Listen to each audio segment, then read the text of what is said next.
Hey, Steve Gamache here for C2 Bladeworks, and this company was started by Carter Hopkins II, hence the C2 moniker. He's been creating some exquisitely crafted custom knife handles for quite some time now, and he's venturing into also offering his own knives to go with those great handles. So these are done completely in-house. This particular one is a 270 millimeter Sujihiki. So the steel he uses is stock that's 52100 high carbon reactive steel. Heat treat is done in-house, and he's got his own formula he's worked out. So the heat treat is 62 Rockwell on that target. The construction is mono steel, so there's no layers or cladding. It's all one piece of stock, and he does stock removal to get these the shape and the contours that he wants. So the 52100 is an excellent steel to use when you're going to do your own in-house heat treat.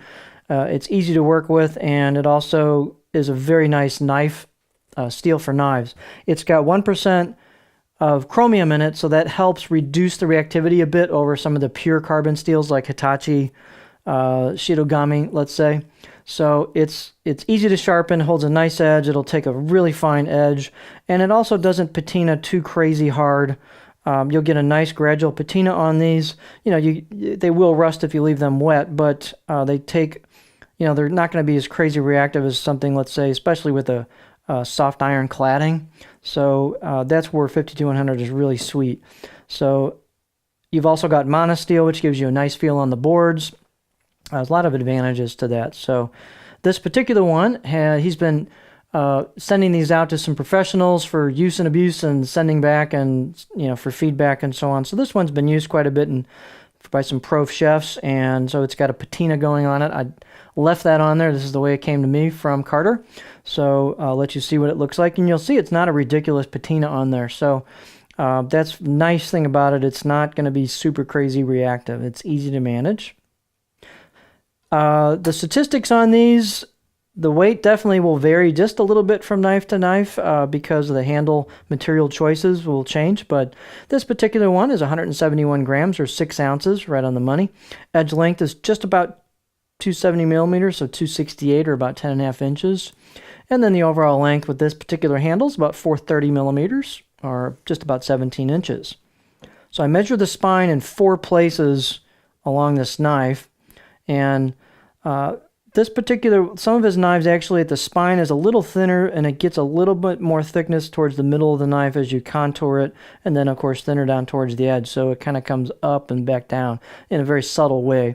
But the actual spine on this, I measured about 1.9 millimeters coming out of the handle, above the back of the heel here, and then about halfway down I measured it. It was about 2.1 millimeters,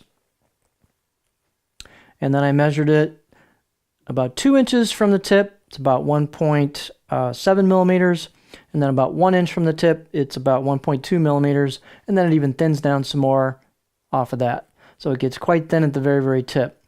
The height on this one is 35.5 millimeters at the heel. And of course, the star of the show here is the handle. So Carter's handles are fabulous, and this particular one is composed of, this is an octagonal handle with, and he likes to put a taper on them, so this has a nice gradual, very proportional taper to it. So the butt end is going to be a little bit bigger than the ferrule end. It is octagonal, as I mentioned. This particular one is blue dyed and stabilized maple burl, so it's got a lot of interesting tones and figure to it.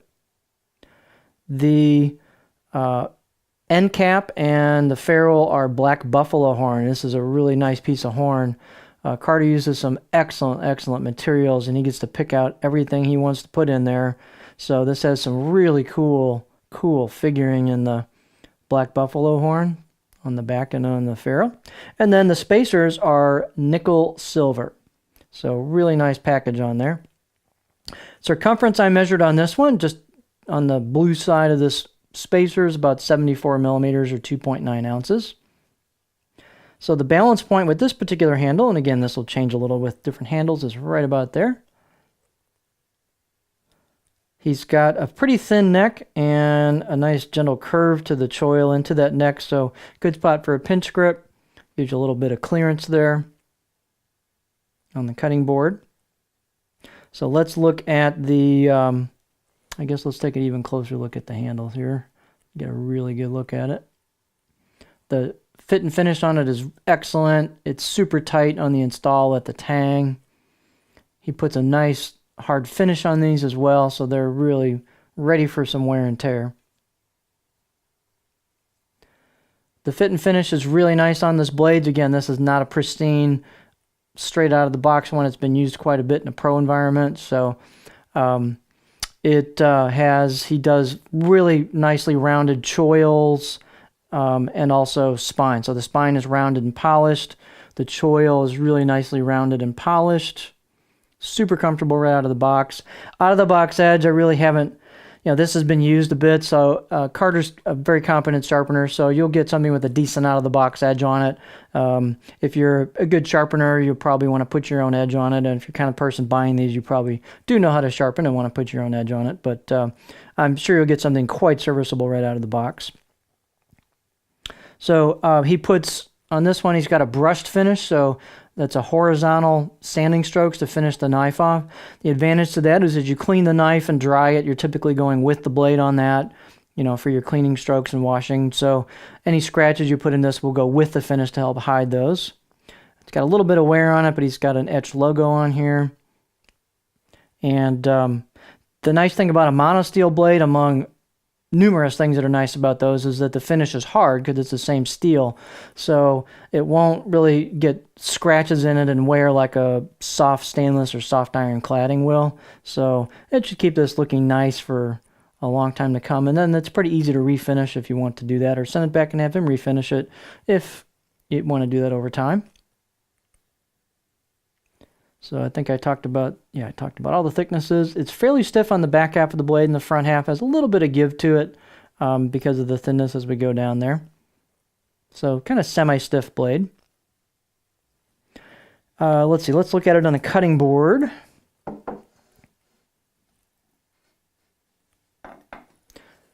Now, since these are made all in-house, I bet if you were to order one of these and say, hey, Carter, can you get me something with a slightly different profile than this, you'd probably be sure to oblige you since he's doing these in-house. So this is the particular profile on this one, but that could probably be tweaked if you wanted to.